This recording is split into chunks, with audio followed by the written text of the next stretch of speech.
অনেক ওলামায়ে কেরাম আছেন, বিভিন্ন সময়ে ওলামায়ে কেরাম নির্যাতনের শিকার হয়েছেন, অনেক ওলামায়ে কেরাম জেল জুলুমের শিকার হয়েছেন, অনেকে আহত হয়েছেন। বর্তমান সময়ে এই মজলিসে অনেকে আছেন, অনেকে উপস্থিত হন নাই, যার যে ওলামায়ে কেরামের আল্লাহ পাক আমাদেরকে আমল করার তৌফিক দান করেন।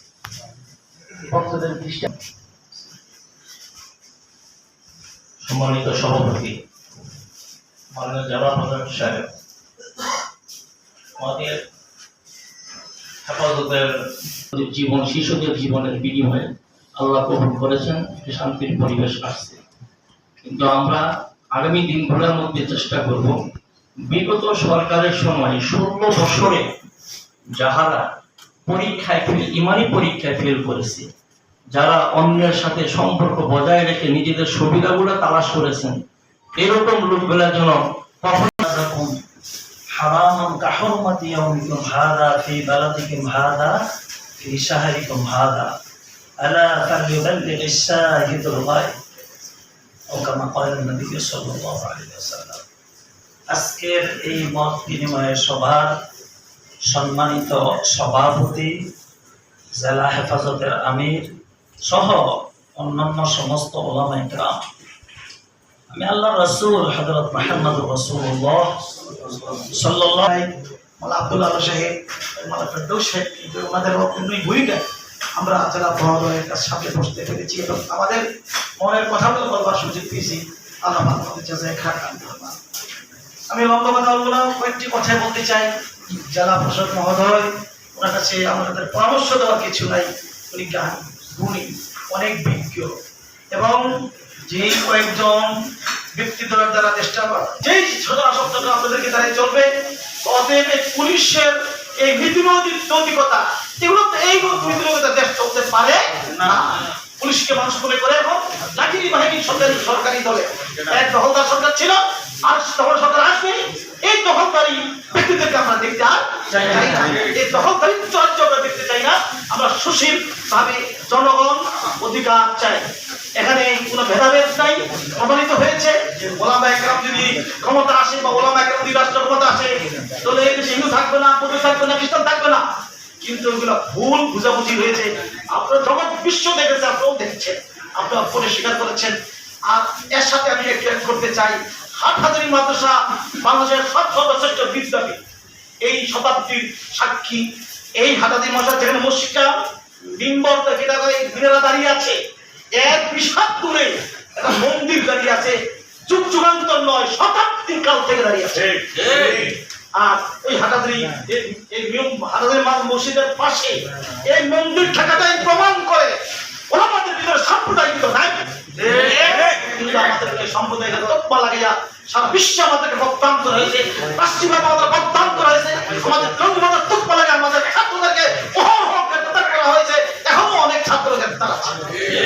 জেলা প্রশাসন যার কুকুর করা হারাম, তার মাল আত্মসাৎ করা হারাম, এমনকি তার ইজ্জতে আঘাত করে কথা বলা, এটা মুসলমান ব্যাপারে বলা হয়েছে, রাষ্ট্রীয়ভাবে বলা হয়েছে আল মুসলিম আজিবুক আল মুসলিম। একটা মুসলিম রাষ্ট্রের ভিতরে একটা মুসলিম জনসাধারণ যে অধিকার, একজন মুসলিম জনসাধারণ একই অধিকার।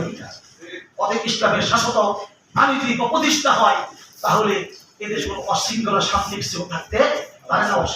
পক্ষপাত যাতে না কোনো রাষ্ট্রের পক্ষে জনগণের বান্ধব হয়, এই নিবেদন জানিয়ে আমার খুব বিশ্বাস কেরাম। আমরা অত্যন্ত সুন্দরভাবেই প্রোগ্রাম শেষের দিকে চলে এসেছি। আমরা অত্যন্ত সুচিন্তিতভাবে আমাদের মতামতগুলি পেশ করেছি।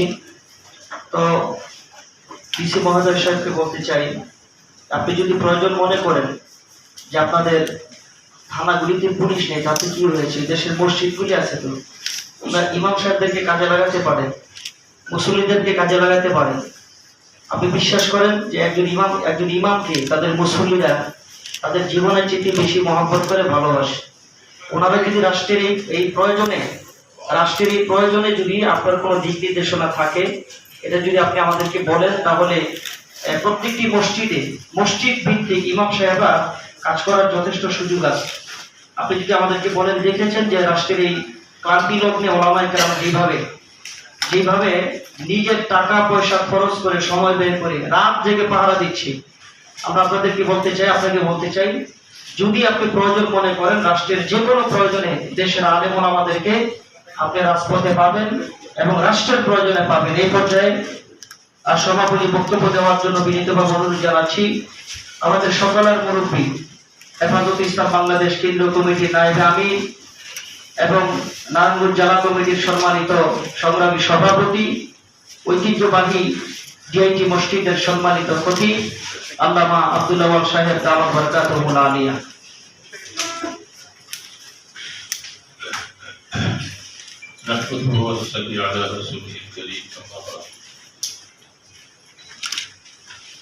আজকের দিনের মত বিনিময় সভা সম্মানিত সভাপতি, জেলা প্রশাসক মহোদয়, উপস্থিত আলেম ভাইয়েরা, আমরা বিভিন্ন দিক থেকে কথা বলেছি।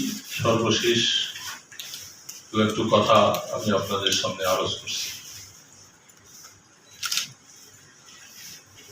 আমরা আমাদের দেশের একটা প্রেক্ষাপটকে অতীত করে আরেকটা প্রেক্ষাপটে আমরা এসেছি। পৃথিবীটা এই সিস্টেমে চলে আসছে, একদল আসে আবার একদল চলে যায়, আবার আরেক দল আসে আরেক দল চলে যায়। এটা পৃথিবীর অন্যান্য রাষ্ট্রের বিভিন্ন জিনিস কথাগুলি যখন আমরা ব্যাপারে পড়ি তখন আমাদেরকে অবাক লাগে যে আমরা কোন দেশে বাস করছি। তাদের মধ্যে থেকে পূর্বের সরকার যদি চলে যায়, পরবর্তী ওলারা তাকে স্বাগত জানিয়ে সুন্দরভাবে তারা চলে যায়।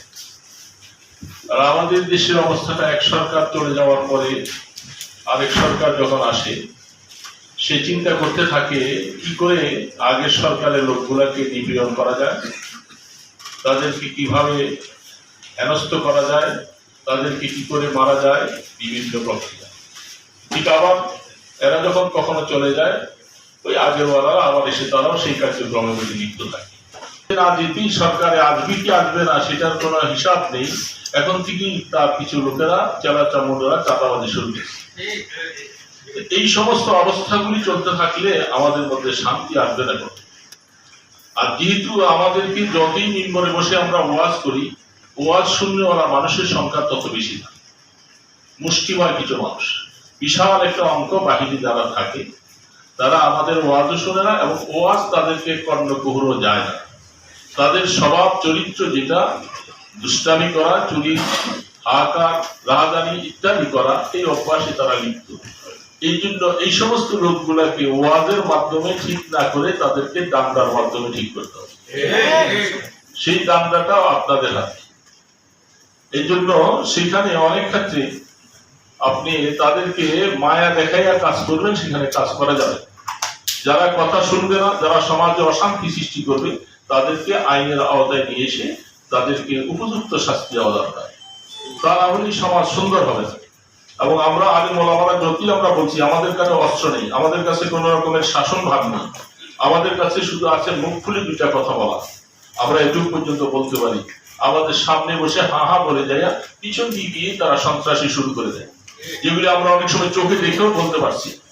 এই জন্য মাননীয় ডিসি মহোদয়ের কাছে অনুরোধ থাকবে, এই সমাজটাকে, আমাদের নারায়ণগঞ্জ জেলাটাকে, যারা এই সমস্ত উস্কানিমূলক কথাবার্তা বলে মন্দিরে হামলা, আমি এই ঘটনার দ্বিতীয় দিন ফেরদাউসকে নিয়ে আমি নিজে বিভিন্ন মন্দিরে গিয়েছি।